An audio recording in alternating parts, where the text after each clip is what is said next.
Il y a tout juste un an, une jeune policière était tuée dans une fusillade à Villiers-sur-Marne, dans le Val-de-Marne, sous les balles d'un commando de braqueurs. 500 personnes ont rendu hommage à Aurélie Fouquet aujourd'hui. Claude Guéant a dévoilé une stèle à sa mémoire. Sur place, Michel Ray et Emmanuel Hunzinger. Une marche silencieuse à la mémoire d'Aurélie Fouquet.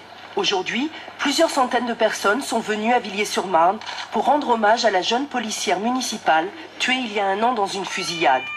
Le 20 mai 2010, un commando lourdement armé est repéré par la police. Une course-poursuite s'engage sur la 86 puis la 4. Le commando quitte l'autoroute à Villiers et tombe sur une voiture de police municipale. Une fusillade éclate. Aurélie Fouquet, 26 ans, tombe sous les balles. Ce matin, le ministre de l'Intérieur a dévoilé une stèle à sa mémoire. Devant le danger, devant les blessures, je n'oublie pas que le coéquipier d'Aurélie a lui-même été blessé dans la fusillade. Devant la mort, rien, je dis bien rien, ne vous distingue des autres forces de l'ordre. Un an après, les policiers municipaux venus de toute la France étaient très majoritaires dans le cortège et beaucoup exprimaient le malaise de leur profession.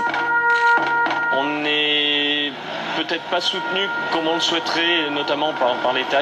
Nous n'avons pas la communication avec les forces police nationale, gendarmerie, ne serait-ce que des radios pour communiquer. Le drame d'Aurélie Fouquet, avec des radios qui communiquent entre les forces d'État, aurait peut-être pu éviter ce drame. Aujourd'hui, demain, un drame exactement le même peut se reproduire. Tous les jours, des policiers municipaux sont blessés.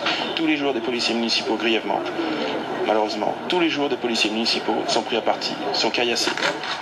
Le ministre a longuement rendu hommage aux policiers municipaux avant d'annoncer qu'il se prononcerait très bientôt sur leur statut. 8 suspects sont actuellement mis en examen et écroués dans le cadre de l'enquête, mais l'un des braqueurs, identifié par son ADN, reste introuvable.